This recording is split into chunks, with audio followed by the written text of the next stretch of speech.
Prince Edward Island.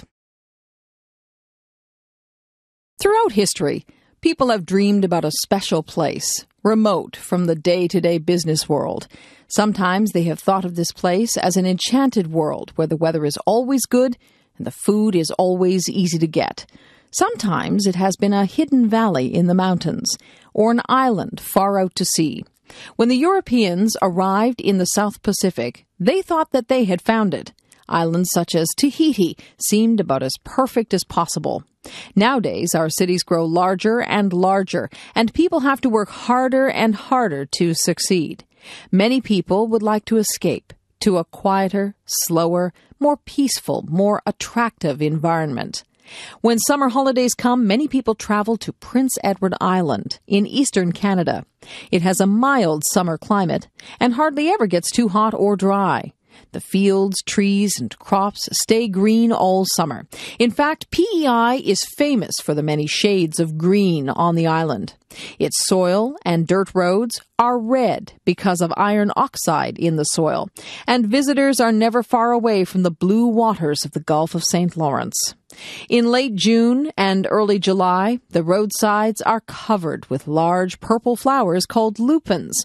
The vivid colors of PEI help make the province a photographer's paradise. Prince Edward Island is almost 100 miles long and about 20 miles wide.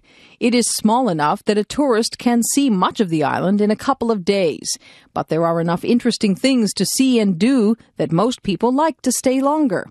One of the chief traditional occupations is fishing. At one time, fishing was an important source of food and income for many islanders. Now the fisheries are in decline. Boat owners find it more profitable to take tourists out to fish than to fish themselves. Lobsters and shellfish are still important to the island, which is famous for its lobster suppers. Tourists can visit many picturesque little fishing villages all around the coastline.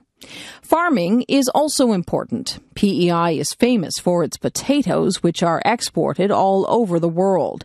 Dairy farming is also common, and local ice cream is popular with tourists. Apple orchards, grain fields, hay fields, and vegetable gardening are also widely found.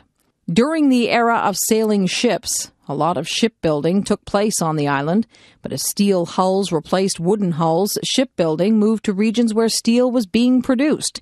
The full impact of the Industrial Revolution has never hit PEI.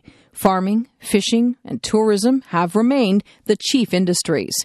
There are no large cities on the island, so if young people want to go to the big city, they have to leave PEI.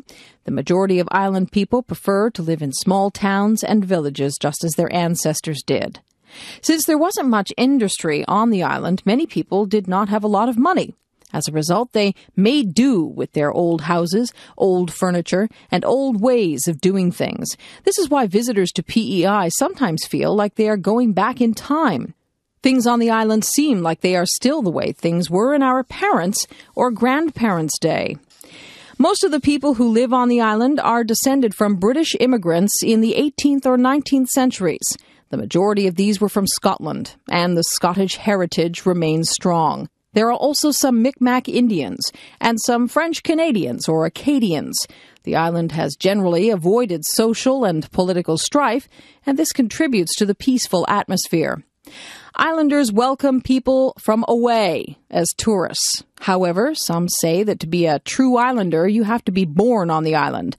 Nonetheless, some tourists have fallen in love with PEI and have gone there to live. A couple of years ago, a bridge was built to connect the island with the mainland. Many opposed this fixed link, saying that it would destroy the special PEI atmosphere. It remains to be seen whether the island will change now that tourists can drive directly onto the rich red soil.